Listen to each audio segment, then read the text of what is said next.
In this video, I'm going to show you how to do the surface crochet on the scarf, the Sutherland coorie scarf, the surface crochet like this so that you create the vertical stripes that result in a plaid. So I've already done one stripe in the stormy blue, and you can see how when it crosses over, you're getting that plaid look. Now I'm going to do one in the natural, so I'll show you how I started it from the very beginning.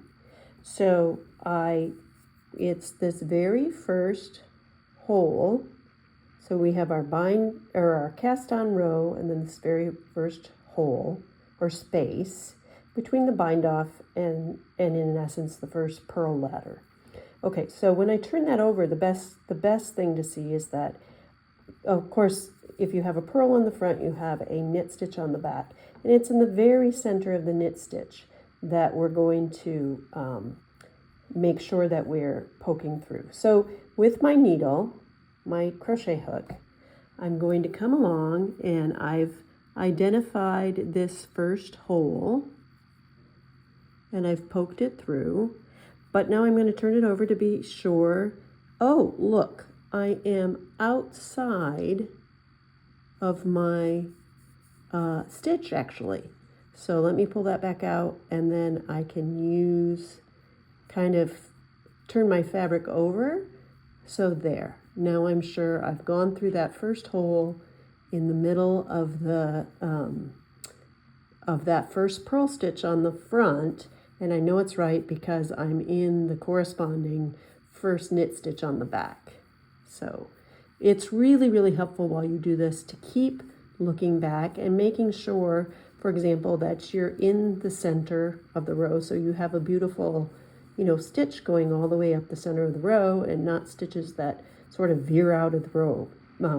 So just looking when you go through and finding that first stitch, and then my yarn is to the back, and remember we're doubling our yarn still.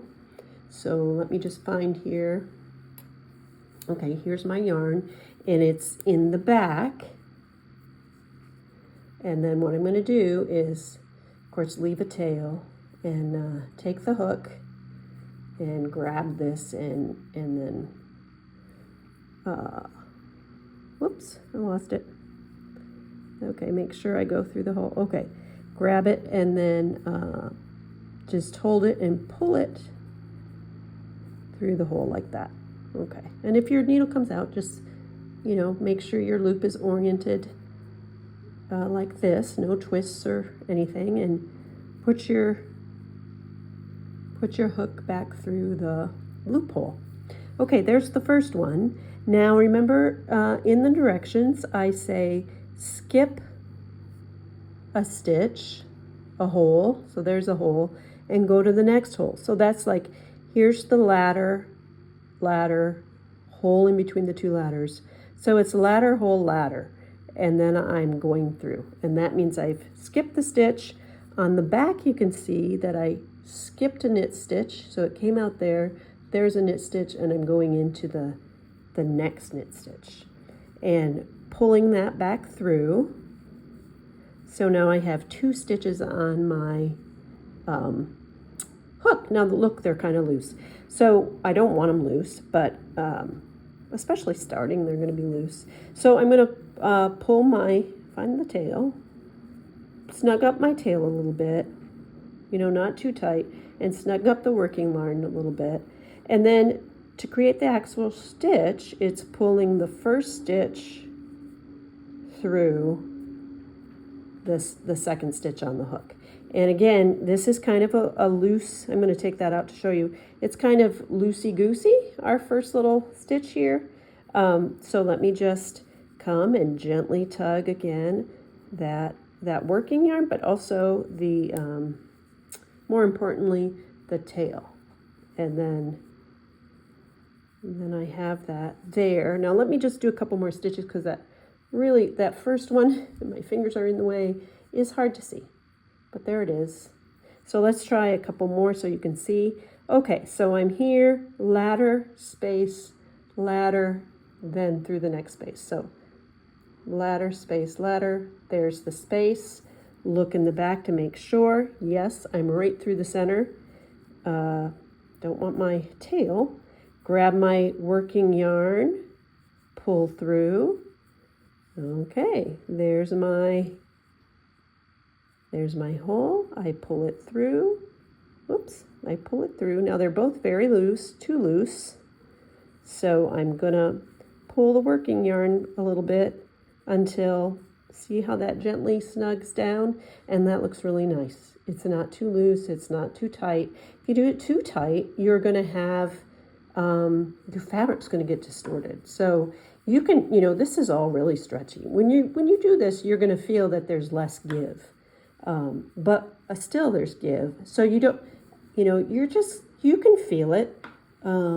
Not too tight, don't want to distort the fabric, not so loose that it just lays wonky everywhere. So yeah, let me just do a couple more then. Ladder, space, ladder, through the space, and voila, I'm through the middle of the hole.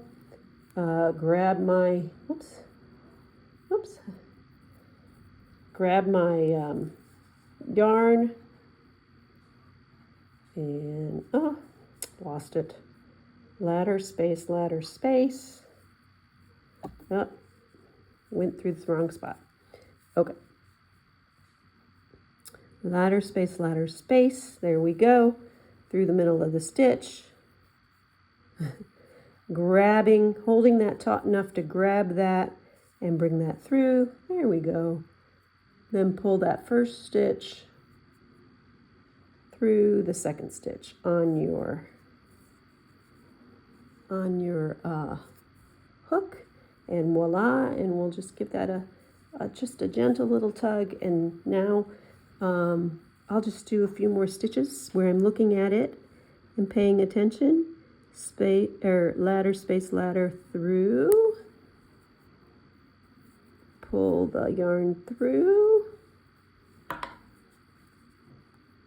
pull it through, and snug it down a little bit.